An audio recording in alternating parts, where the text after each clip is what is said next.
Di semari masang agak tadi semari teh umbi semari. Mai kelas ni mai saja di sini. Di rumah biar ada di.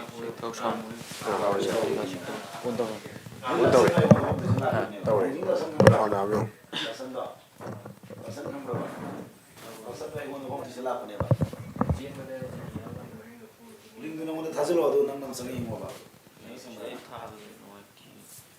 Siapa tu solo? Saya kalau jadi hari bapak tu. Bapak tu lah. Bapak nak ngam mana? Mana ngam ada? Kalau ini mau. Open lah tu ngam kau. Open satu saja. Live open thas. Ini udah jadi buat dia.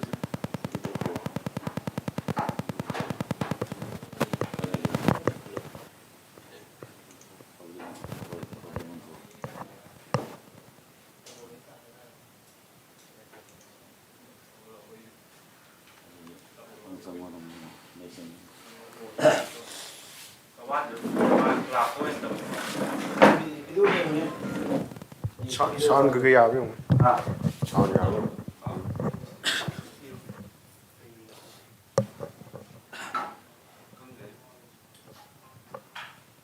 Sound gì? Hello. Hello. Hello. Can I have a TJ? Hello. Oh yeah.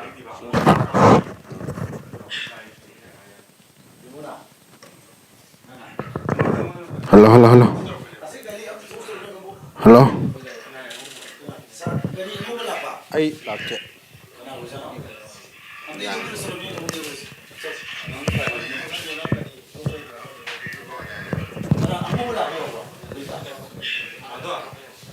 Kita siapa? Itu tu selalu ada apa yang kita orang ada apa yang kita ada tu. Kita siapa?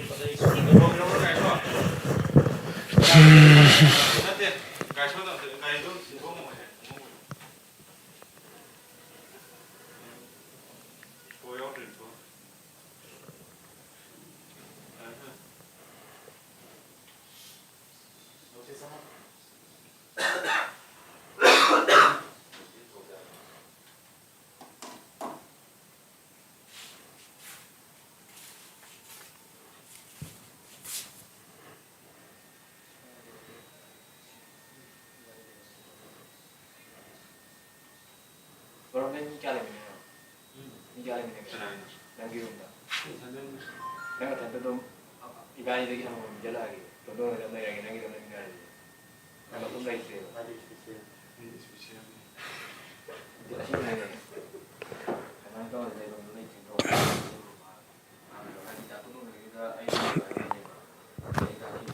Very good afternoon. Sapam Abinash.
Good afternoon.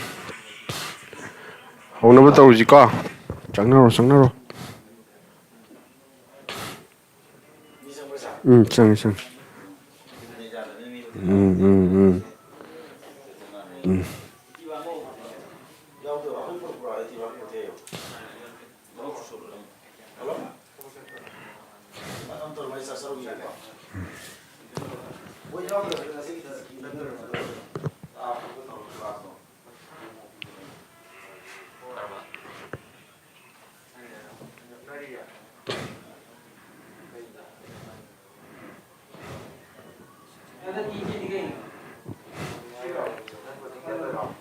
Howjalajira.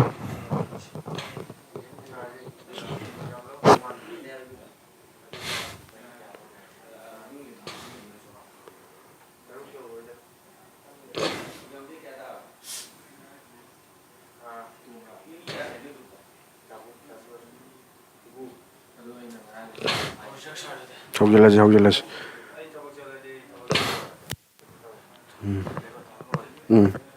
Howjalaj có.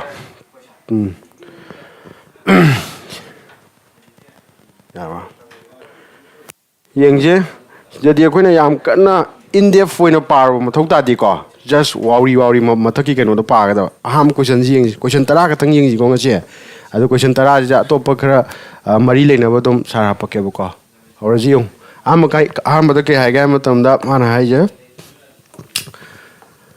World Health Day is celebrated on have never akoi gi sei khuding gi World Health Day je pang thoe ba ko Maji kam kana siguma jam favorite win hang mani ko every exam khudi mong to ko maji dare date pire karam mono sibudi sana khang na ba kano hapani ko picturization hapani kam kano idu ba si direct question ngak tane si di April 7 sumaina ko ya live question ngak tani adu si de yong si da maru ba to pan na date khara khang ba ai ja si de yeng je ba art day ga na lei ko art day Shall come my some art days there. A quick come kind of punk took again. Art day high tide in a kayak 22 April.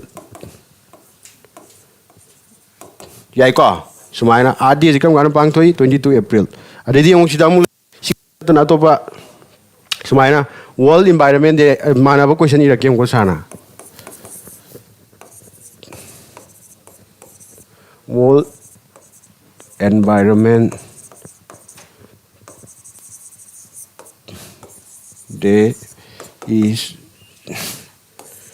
celebrated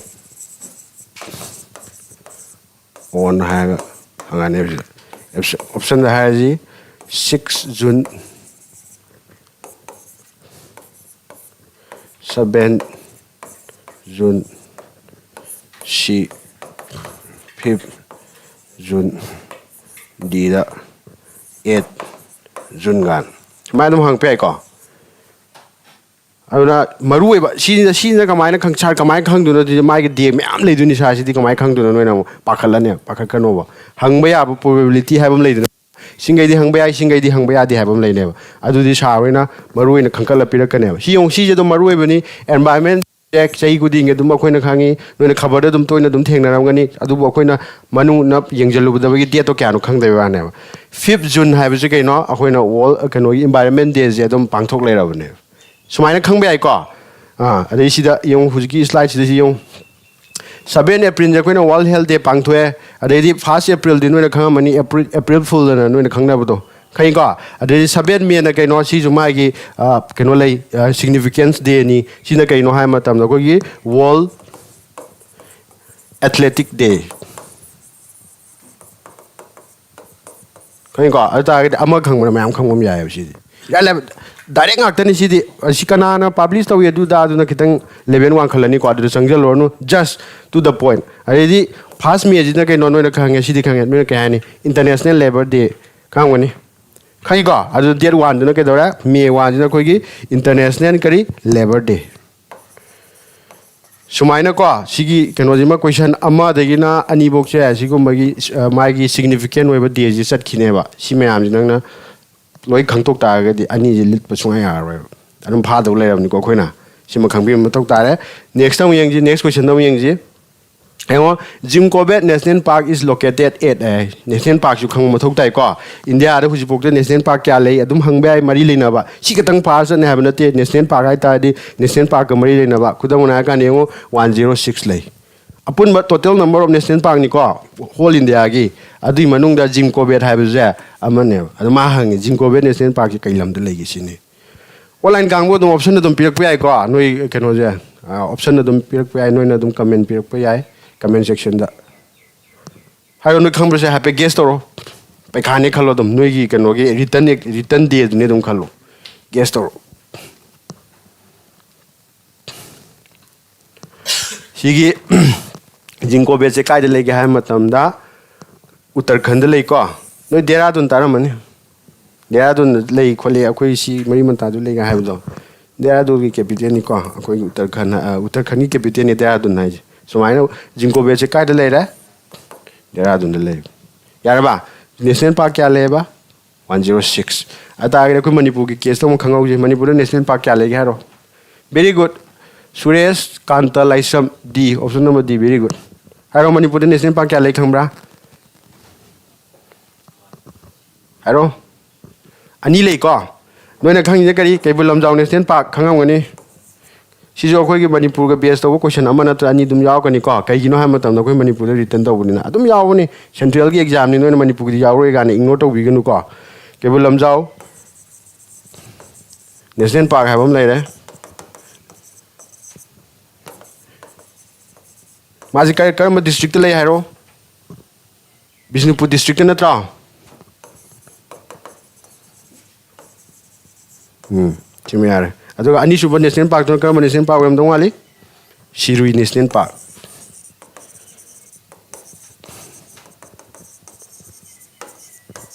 Mana kerana kena district tu yang dong ali, Rukrul. Kau ingat? Cuma, ya lah, tu dah poin ngak tanya mana kau ingat tu is. Semua ada. National Park ya ada kau. Jadi sama yang je. Mai.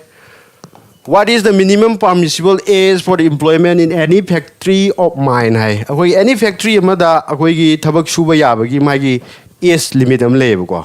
Adu age okay anu sine. Guess toro.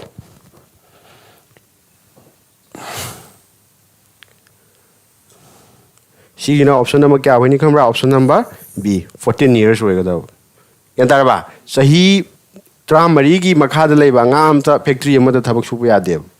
Hek to suba thengna ma maja akoi gi law gi matung na maja dandi pibi ai ko ana ma gi minimum permissible age kya ne ba 14 years ne. Si sana si pi child labor ga mari le ni ko sina. Child labor ga mari le na ba topic ne. Yare. Next time yang je who presides over the meetings of the Rajya Sabha? Sina politika mari le na ba question ni ko sino mix ta ni ko ha ka du je history yaw ka di geography yaw ka ni political science yaw ka ni ko lo yaw ka du ni ada sina kai ga mari le na ba politika mari le na ba mana hai akoi gi keno da parliament da house kya le si jo basic ni ko khang da ya di ko parliament khang ko noi anta recently election to gi do parliament da ke do ga ha matam da akoi gi house kya le ga ha matam da house ani le ko lok sabha hai ba ma amana kari rajya sabha hai ba ma le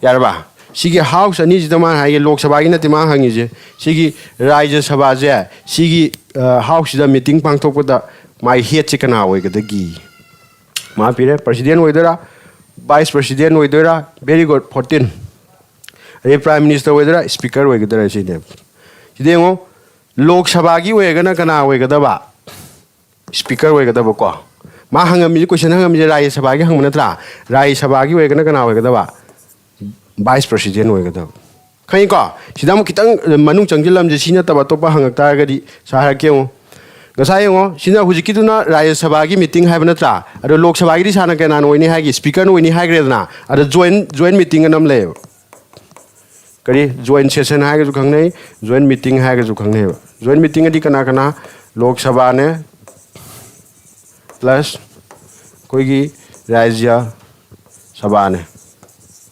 ada ga ngo magi ju head am le jadu na tra magi ju head am le jadu ra ani je punjal ka na meeting to ka na kana ne head oi du na ha wahang am tholak tra ꯃꯕꯥꯅꯤ ꯄꯨꯟꯖꯜꯕꯗ ꯍꯦꯠꯁꯤꯅ ꯀꯅꯥ ꯑꯣꯏꯅꯤ ꯍꯥꯏꯕ ꯃꯇꯝꯗ ꯉꯁꯥꯏꯒꯤ ꯂꯣꯛ ꯁꯚꯥꯒꯤ ꯁ꯭ꯄꯤꯀꯔꯗꯣ ꯑꯗꯨꯅ ꯃꯕꯥꯅꯤꯒꯤ ꯃꯤꯇꯤꯡꯗꯣ ꯑꯗꯨꯒꯤ ꯍꯦꯠ ꯑꯣꯏꯅꯦꯕ ꯁꯤꯗ ꯀꯅꯥ ꯑꯣꯏꯅꯦꯕ ꯁ꯭ꯄꯤꯀꯔ ꯌꯦꯡꯉꯣ ꯀꯩꯒꯨꯝꯕ ꯁ꯭ꯄꯤꯀꯔꯗꯤ ꯃꯁꯥ ꯉꯝꯗꯕꯗꯒꯤ ꯂꯥꯛꯇ꯭ꯔꯦ ꯈꯜꯂꯁꯦꯕ ꯂꯤꯞ ꯂꯧꯈ꯭ꯔꯦ ꯈꯜꯂꯁꯦꯕ ꯑꯗꯨ ꯇꯥꯔꯗꯤ ꯀꯅꯥꯅ ꯑꯃꯨꯛ ꯑꯣꯏꯅꯤ ꯍꯥꯏꯕ ꯑꯃ ꯂꯩꯔꯣꯏꯗ꯭ꯔꯥ ꯁꯤꯗ ꯀꯅꯥ ꯑꯣꯏꯅꯤ ꯃꯥꯁꯦ ꯀꯩꯒꯨꯝꯕ ꯑꯦꯕꯁꯦꯟ ꯑꯣꯏꯔꯦ ꯈꯜꯂꯁꯦ ꯁꯤ ꯑꯣꯏ ꯇꯥꯔꯗꯤ ꯀꯅꯥ ꯑꯣꯏꯅꯦꯕ ꯗꯤꯄꯨꯇꯤ ꯁ꯭ꯄꯤꯀꯔ ꯑꯣꯐ ꯂꯣꯛ ꯁꯚꯥꯅ ꯑꯃ ꯂꯩꯀꯣ ꯁꯤꯅ ꯑꯃꯨꯛ ꯑꯣꯏꯅꯦꯕ ꯑꯗꯩꯗꯤ ꯏꯟ ꯀꯦꯁ ꯃꯥꯁꯦ ꯑꯃꯨꯛ ꯂꯥꯛꯇ꯭ꯔꯦ ꯈꯜꯂꯁꯦꯕ ꯁꯤ ꯂꯣꯏ ꯈꯪꯗꯕ ꯌꯥꯗꯦꯀꯣ ꯃꯥꯁꯦ ꯑꯃꯨꯛ ꯂꯥꯛꯇ꯭ꯔꯦ ꯈꯜꯂꯦ ꯑꯗꯨ ꯇꯥꯔꯗꯤ ꯀꯅꯥ ꯑꯣꯏꯔꯛꯑꯅꯤ ꯍꯥꯏꯕ ꯃꯇꯝꯗ ꯉꯁꯥꯏꯒꯤ ꯑꯩꯈꯣꯏꯒꯤ ꯔꯥꯖ꯭ꯌ ꯁꯚꯥꯒꯤ ꯀꯩꯅꯣ ꯚꯥꯏꯁ ꯄ꯭ꯔꯁꯤꯗꯦꯟ ꯑꯣꯏꯗꯨꯅ ꯆꯤꯌꯥꯔꯃꯦꯟꯅꯤꯗꯅ ꯑꯗꯨ ꯅꯠꯇꯕꯗ ꯗꯤꯄꯨꯇꯤ ꯆꯤꯌꯥꯔꯃꯦꯟ ꯑꯅ ꯑꯃ ꯂꯩꯌꯦꯕ ꯀꯩꯕ ꯂꯩꯌꯦꯕ ꯗꯤꯄꯨꯇꯤ ꯑꯗꯨꯅ ꯑꯃꯨꯛ ꯑꯣꯏꯔꯅꯦꯕ ꯗꯤꯄꯨꯇꯤ ꯆꯤꯌꯥꯔꯃꯦꯟ ꯑꯃꯨꯛ ꯑꯇꯥꯔꯒꯗꯤ ꯃꯥ ꯑꯃꯨꯛ ꯂꯥꯛꯇ꯭ꯔꯦ ꯈꯜꯂꯁꯦꯕ ꯀꯅꯥ ꯑꯃꯨꯛ ꯑꯣꯏꯅꯤ ꯍꯥꯏꯕ ꯑꯃ ꯍꯪꯗꯣꯏꯅꯤꯀꯣ ꯁꯤꯁꯦ ꯋꯥꯡꯈꯠꯂ ꯍꯪꯉꯛꯀꯗꯣꯏꯅꯦꯕ ꯃꯥ ꯂꯥꯛꯇ꯭ꯔꯒꯅ ꯀꯩꯗꯧꯕ ꯉꯁꯥꯏꯒꯤ ꯁꯤꯒꯤ ꯔꯥꯖ꯭ꯌ ꯁꯚꯥ ꯑꯃꯁꯨꯡ ꯂꯣꯛ ꯁꯚꯥꯁꯤꯒꯤ ꯃꯦꯝꯕꯔ ꯃꯌꯥꯝ ꯂꯩꯅꯤꯗꯅ ꯅꯣꯏꯅ ꯑꯦꯝ ꯄꯤꯒ ꯂꯩ ꯍꯟꯗꯛ ꯗꯥꯛꯇꯔ ꯕꯤꯃꯣꯜꯅ ꯀꯥꯔꯤ ꯑꯦꯝ ꯄꯤ ꯅꯠꯇ꯭ꯔꯥ ꯃꯥꯅ ꯀꯔꯤꯒꯤꯅꯣ ꯂꯣꯛ ꯁꯚꯥꯒꯤꯅꯤ ꯁꯨꯃꯥꯏꯅ ꯇꯧꯗꯅ ꯔꯥꯖ꯭ꯌ ꯁꯚꯥꯒꯤꯁꯨ ꯂꯩꯌꯦꯕ ꯃꯣꯏ ꯑꯦꯝ ꯄꯤ ꯃꯌꯥꯝꯗꯨꯗꯒꯤ ꯃꯌꯥꯝꯅ ꯌꯥꯅꯕ ꯃꯤ ꯑꯃ ꯊꯥꯒꯠꯂꯅꯤꯗꯅ ꯑꯗꯣ ꯀꯩ ꯑꯣꯏꯍꯟꯗꯣꯏꯕ ꯆꯤꯌꯥꯔꯃꯦꯟ ꯑꯣꯏꯍꯟꯗꯣꯏꯕ ꯍꯥꯏꯕꯗꯤ ꯄ꯭ꯔꯤꯁꯥꯏꯠ ꯇꯧꯍꯟꯗꯣꯏꯕ ꯃꯤꯇꯤꯡꯗꯣ ꯈꯪꯍꯧꯕ꯭ꯔꯣ ꯒ꯭ꯌꯥꯟ ꯇꯥꯍꯧꯋꯤꯀꯣ ꯁꯤꯁꯦ ꯁꯨꯃꯥꯏꯅ ꯈꯪꯕ ꯃꯊꯧ ꯇꯥꯏ ꯁꯤꯅꯤ ꯑꯗꯨꯝ ꯍꯪꯕ ꯌꯥꯏꯀꯣ ꯁꯤꯁꯦ ꯑꯩꯈꯣꯏꯒꯤ ꯍꯧꯖꯤꯛ ꯍꯧꯖꯤꯛ ꯏꯟꯗꯤꯌꯥꯒꯤ ꯚꯥꯏꯁ ꯄ꯭ꯔꯁꯤꯗꯦꯟꯁꯤꯒꯤ ꯃꯃꯤꯡ ꯀꯩ ꯀꯧꯒꯦꯅ ꯍꯪꯕ ꯌꯥꯏꯀꯣ ꯑꯗꯩꯗꯤ ꯄ꯭ꯔꯁꯤꯗꯦꯟꯒꯤ ꯃꯃꯤꯡ ꯀꯩ ꯀꯧꯒꯦ ꯍꯪꯕ ꯌꯥꯏꯀꯣ ꯄ꯭ꯔꯁꯤꯗꯦꯟꯒꯤ ꯃꯃꯤꯡꯗꯨꯅ ꯀꯩ ꯀꯧꯏ ꯍꯥꯏꯔꯣ ꯗꯣꯔꯄꯇꯤ ꯁ꯭ꯄꯦꯂꯤꯡꯁꯦ ꯈꯔ ꯑꯗꯨꯝ ꯈꯔ ꯁꯣꯏꯅꯔꯝꯕ ꯌꯥꯏ ꯌꯦꯡꯉꯨꯀꯣ ꯃꯨꯔ ꯍꯥꯏꯕ ꯑꯣꯏꯕꯅꯤ ꯅꯨꯄꯤ ꯑꯃ ꯑꯣꯏꯕꯗꯣ ꯈꯪꯉꯤꯀꯣ ꯁꯤꯗꯤ ꯈꯪꯗꯕ ꯁꯨꯡꯌꯥ ꯌꯥꯗ꯭ꯔꯦ ꯁꯤꯗꯤ ꯂꯥꯏꯛ ꯒꯨꯒꯜꯗ ꯑꯗꯨꯝ ꯇꯧꯔꯒ ꯁꯔꯁ ꯇꯧꯔꯒ ꯅꯣꯏꯅ ꯑꯗꯨꯝ ꯌꯦꯡꯕ ꯌꯥꯕ ꯄꯣꯠꯅꯤꯀꯣ ꯁꯤꯒꯨꯝꯕ ꯕꯦꯁꯤꯛꯁꯦ ꯈꯪꯖꯤꯟꯒꯗꯕꯀꯣ ꯁꯤꯅ ꯀꯅꯥꯅꯣ ꯁꯤꯅ ꯚꯥꯏꯁ ꯄ꯭ꯔꯁꯤꯗꯦꯟꯅꯤꯀꯣ ꯖꯒꯗꯤꯁ ꯙꯟꯀꯔ ꯍꯥꯏꯗꯨꯅꯤ ꯁꯤꯅ ꯅꯦꯛꯁꯇ ꯑꯃꯨꯛ ꯌꯦꯡꯁꯦ ꯁꯤꯗ ꯃꯥꯅ ꯄꯤꯔꯦ ꯁꯤꯅ ꯑꯥꯔꯃꯤ ꯑꯣꯏꯕꯅꯤꯅ ꯑꯥꯔꯃꯤꯒꯤ ꯑꯣꯏꯕ ꯔꯤꯀ꯭ꯔꯨꯏꯠꯃꯦꯟꯅꯤꯅ ꯁꯤꯒꯨꯝꯕ ꯈꯔ ꯈꯪꯗꯕ ꯌꯥꯗꯦꯀꯣ ꯂꯥꯟꯒꯤ ꯑꯣꯏꯕ ꯈꯨꯠꯁꯨ ꯈꯨꯠꯂꯥꯏ ꯐꯥꯏꯇꯔꯕꯨ ꯑꯣꯏꯒꯦꯔꯥ ꯅꯣꯡꯃꯩ ꯃꯃꯤꯡꯕꯨ ꯑꯣꯏꯒꯦꯔꯥ ꯇꯦꯡ ꯃꯃꯤꯡꯕꯨ ꯑꯣꯏꯒꯦꯔꯥ ꯍꯦꯂꯤꯀꯣꯞꯇꯔ ꯃꯃꯤꯡꯕꯨ ꯑꯣꯏꯒꯦꯔꯥꯀꯣ ꯈꯔ ꯈꯪꯖꯤꯟꯗꯕ ꯌꯥꯗꯦ ꯃꯥ ꯍꯥꯏꯔꯤ ꯁꯤꯗ ꯄꯤꯔꯦ is the name of the Indian light combat aircraft ꯍꯥꯏ ꯁꯤꯗ ꯄꯤꯔꯤꯁꯦ ꯃꯔꯤ ꯄꯤꯔꯦꯅ ꯁꯥꯅ ꯆꯦꯇꯛ ꯇꯦꯖꯥꯁ ꯔꯨꯗ꯭ꯔꯥ ꯗ꯭ꯔꯨꯞ ꯑꯅ ꯄꯤꯌꯦꯕ ꯍꯥꯏꯔꯤꯕ ꯃꯔꯤꯁꯦ ꯁꯤꯗ ꯀꯩꯗꯧꯒꯦ ꯍꯥꯏꯕ ꯃꯇꯝꯗ ꯂꯥꯏꯠ ꯀꯣꯝꯕꯦꯠ ꯑꯦꯌꯔꯀ꯭ꯔꯥꯐꯁꯦ ꯀꯔꯝꯕ ꯑꯣꯏꯗꯣꯏꯅꯣ ꯁꯤꯅꯦ ꯒꯦꯁ ꯇꯧꯔꯣ ꯑꯣꯟꯂꯥꯏꯟ ꯀꯥꯡꯕꯨ ꯁꯤꯗ ꯑꯗꯨꯝ ꯌꯦꯡꯕꯗ ꯃꯁꯛ ꯌꯦꯡꯕꯗ ꯑꯗꯨꯝ ꯈꯪꯕ ꯌꯥꯔꯦꯀꯣ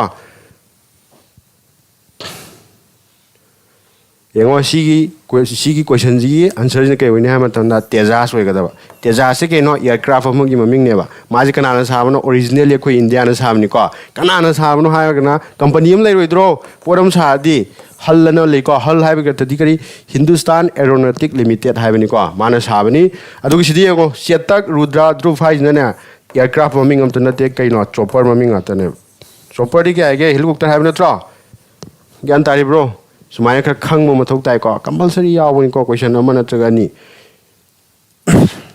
ꯚꯦꯔꯤ ꯒꯨꯗ ꯇꯦꯖꯥꯁ ꯇꯦꯖꯥꯁꯁꯤ ꯀꯩꯅꯣꯁꯤ ꯇꯦꯖꯥꯁꯅꯤ ꯑꯗꯨꯒ ꯃꯥꯁꯦ ꯀꯩꯅꯣ ꯑꯩꯈꯣꯏꯒꯤ ꯏꯟꯗꯤꯌꯥꯟ ꯂꯥꯏꯠ ꯀꯣꯝꯕꯦꯠ ꯑꯦꯌꯔꯀ꯭ꯔꯥꯐꯅꯤꯀꯣ ꯑꯃ ꯁꯤꯗ ꯑꯃꯨꯛ ꯄꯣꯏꯟ ꯑꯃꯒ ꯑꯃꯨꯛ ꯍꯥꯏꯔꯝꯒꯦ ꯌꯦꯡꯉꯣ ꯑꯃ ꯂꯩꯌꯦ ꯑꯩꯈꯣꯏꯒꯤ ꯏꯟꯗꯤꯌꯥꯒꯤ ꯑꯦꯌꯔꯀ꯭ꯔꯥꯐ ꯑꯃ ꯀꯩ ꯍꯥꯏ ꯈꯪꯅꯕ ꯃꯥꯁꯦ ꯐ꯭ꯂꯥꯏꯌꯤꯡ ꯀꯣꯐꯤꯟ ꯍꯥꯏ ꯈꯪꯅꯕ ꯀꯣꯐꯤꯟꯅꯗꯤ ꯀꯩ ꯍꯥꯏ ꯀꯨ ꯍꯥꯏꯕ ꯅꯠꯇ꯭ꯔꯥ ꯑꯄꯥꯏꯕ ꯀꯨ ꯍꯥꯏꯅ ꯈꯪꯅꯕ ꯑꯦꯌꯔꯀ꯭ꯔꯥꯐ ꯑꯃ ꯂꯩ ꯑꯗꯨꯒꯤ ꯃꯃꯤꯡ ꯀꯩ ꯀꯧꯒꯦꯅ ꯍꯪꯉꯁꯨ ꯌꯥꯏꯀꯣ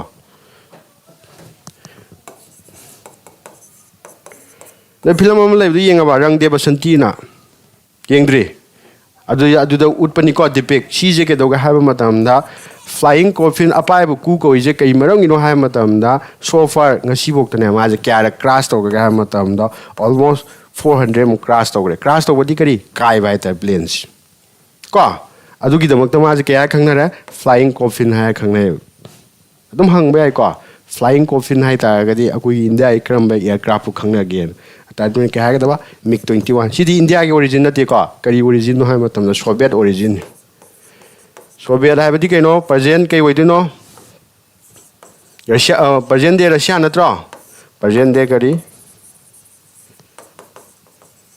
ꯔꯁꯤꯌꯥ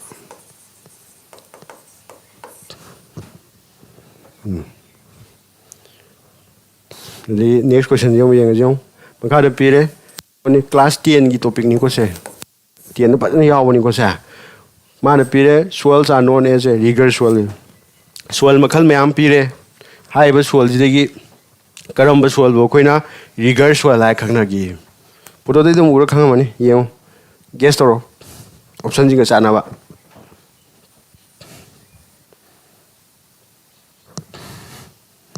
ꯃꯨꯗ꯭ꯔꯣ ꯃꯨꯏꯀꯣ ꯑꯇꯩ ꯀꯩ ꯑꯣꯏꯗꯣꯏꯅꯣ ꯕ꯭ꯂꯦꯛ ꯁꯣꯜ ꯑꯣꯏꯗꯣꯏꯅꯤꯀꯣ ꯕ꯭ꯂꯦꯛ ꯁꯣꯜ ꯑꯣꯏꯒꯗꯕ ꯕ꯭ꯂꯦꯛ ꯁꯣꯜꯁꯦ ꯑꯩꯈꯣꯏꯅ ꯑꯇꯣꯞꯄ ꯃꯃꯤꯡ ꯑꯃꯗ ꯀꯩ ꯍꯥꯏ ꯈꯪꯅꯒꯦ ꯍꯥꯏꯕ ꯃꯇꯝꯗ ꯔꯤꯒꯔ ꯁꯣꯜ ꯍꯥꯏ ꯈꯪꯅꯩꯕ ꯑꯗꯨꯒ ꯃꯥꯁꯦ ꯀꯩꯗꯧꯕꯗ ꯌꯥꯝ ꯆꯥꯟꯅꯒꯦ ꯍꯥꯏꯕ ꯃꯇꯝꯗꯅꯦ ꯀꯣꯇꯟ ꯂꯥꯁꯤꯡ ꯊꯥꯕꯗ ꯌꯥꯝ ꯆꯥꯟꯅꯩꯕ ꯃꯥꯁꯦ ꯀꯣꯇꯟ ꯀꯜꯇꯤꯚꯦꯁꯟ ꯇꯧꯕꯗ ꯌꯥꯝ ꯆꯥꯟꯅꯩ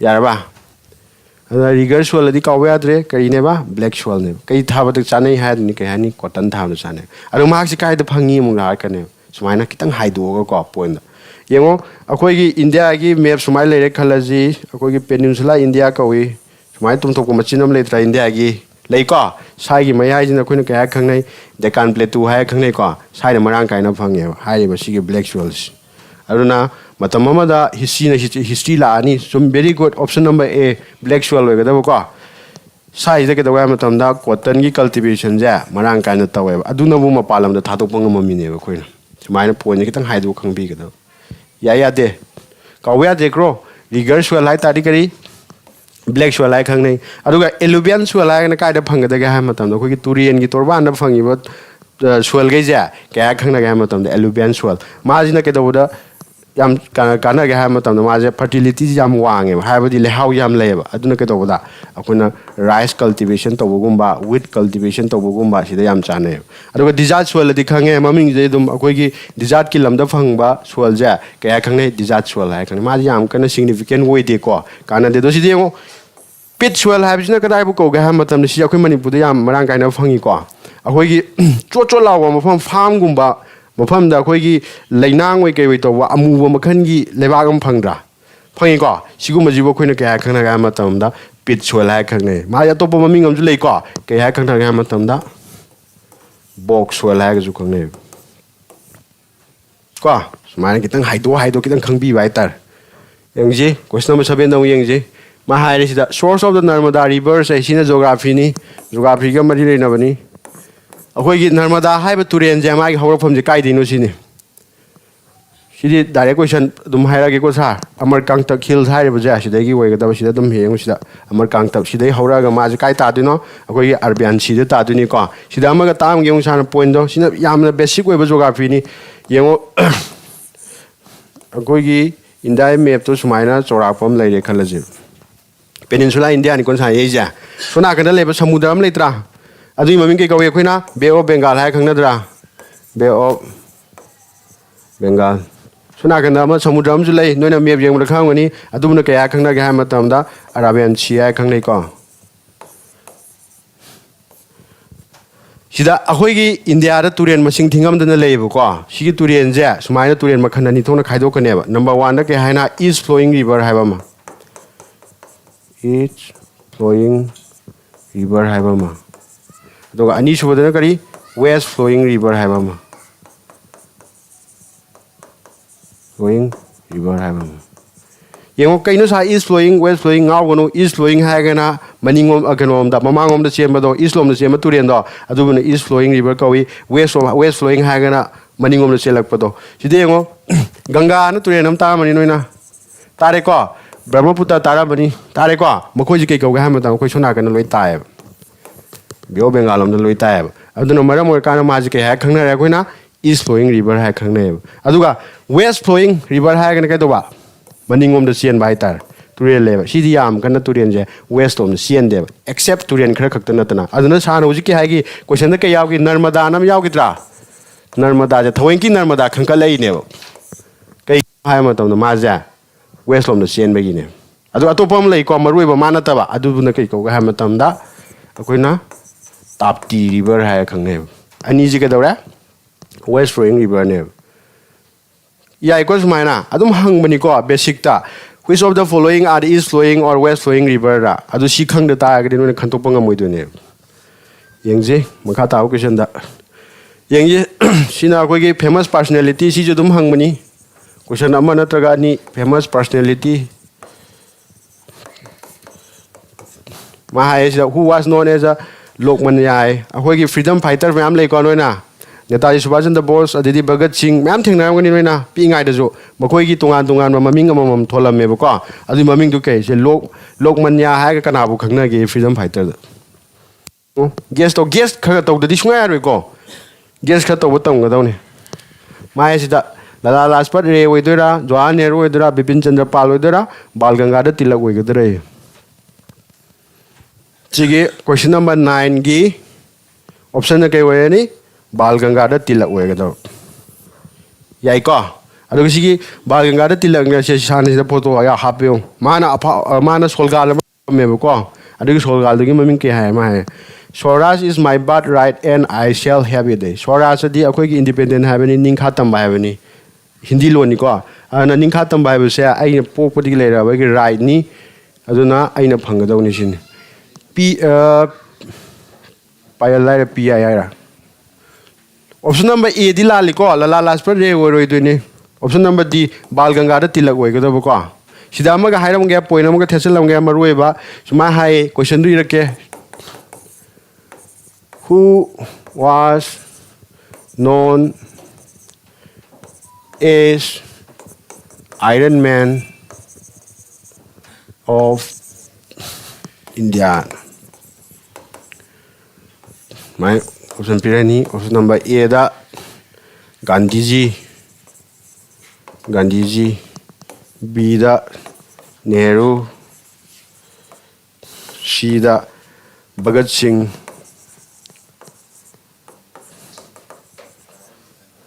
D da Patel. Patel means Ballabhai Patel ko. Kana hoy din sin. Haro. Akoi gi Iron Man of India hai khangna ba nupam le ko famous freedom fighter. Kana no sin. Gandhiji oidara Nehru oidara Bhagat Singh oidara Ballabhai Patel oidara sin.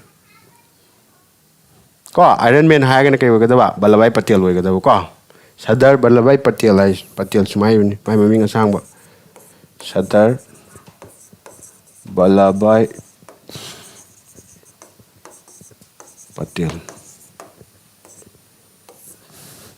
Yai na, sumai ko. Yung si jo hangwani akoi gi study of is called map ki manam da nai na bu ke ko gi calligraphy wedra geography wedra geology wedra cartography wedra haro guess toro very good secret voice option number D hojiki do Ballabhai Patel chome haro guess toro sigi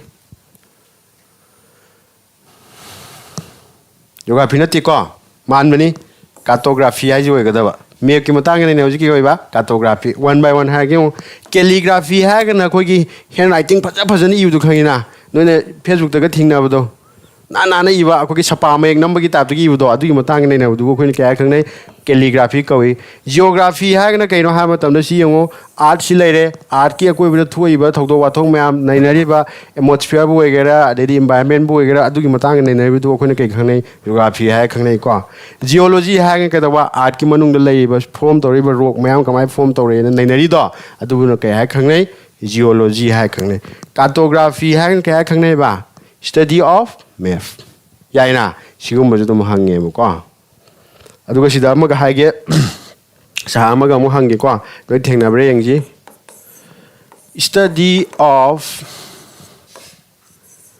insect is called awi tin gang imam dai na ba si kai ko ge sai ke ko option A da botany B da zoology C da entomology D da ecology pire ke wo dun haro entomology wo ga daw ni ko very good right mai subject concern subject si nai na wo si jo dum question amani dum yaw ne option number D je ka moi du no ke no haro anisha haibra anisha question hairo question yaw di sa ke no tawdre D chume si question number 10 gi D chume cartography ho ga da si question ꯀꯩꯅꯣꯁꯦ 10ꯁꯦ ꯁꯦꯝꯄꯜꯅꯤ ꯁꯨꯃꯥꯏꯅ ꯑꯗꯨꯝ ꯍꯪꯉꯛꯀꯗꯣꯏꯅꯤ ꯁꯤ ꯃꯔꯛꯁꯤꯗ ꯑꯗꯨꯝ previous year ꯌꯥꯎꯈ꯭ꯔꯕꯅꯤꯀꯣ ꯁꯥꯔꯅ exact ꯆꯍꯤ ꯊꯥꯗꯕꯩ ꯋꯥꯅꯤ ꯁꯨꯃꯥꯏꯅ ꯇꯧꯕꯁꯤ ꯌꯥꯕ꯭ꯔꯥ ꯌꯥꯗꯕ꯭ꯔꯥ ꯍꯥꯏꯔꯣ ꯉꯁꯤꯒꯤ 10 ꯀꯣꯏꯁꯟꯁꯤꯗ ꯌꯥꯏꯀꯣ ꯑꯗꯨꯅ ꯃꯈꯥꯗꯗꯤ ꯑꯗꯨꯝ ꯀꯣꯏꯁꯟ 10 ꯈꯛꯇ ꯅꯠꯇꯕꯤꯗ 50 ꯑꯃ ꯀꯩ ꯑꯃ ꯄꯨꯂꯞ ꯅꯩꯅꯁꯦꯕ ꯌꯥꯏꯀꯣ ꯁꯨꯃꯥꯏꯅ ꯇꯧꯁꯦ ꯁꯤꯅꯦꯕꯥꯁ ꯀꯣ ꯉꯁꯤꯒꯤꯗꯤ ꯁꯛꯁꯦꯁ ꯑꯣꯏꯒꯗꯧꯅꯦ ꯒꯣꯗ ꯕ꯭ꯂꯦꯁ ꯌꯨ ꯀꯣ ꯁꯛꯁꯦꯁ ꯑꯣꯏꯗꯕ ꯌꯥꯗꯦ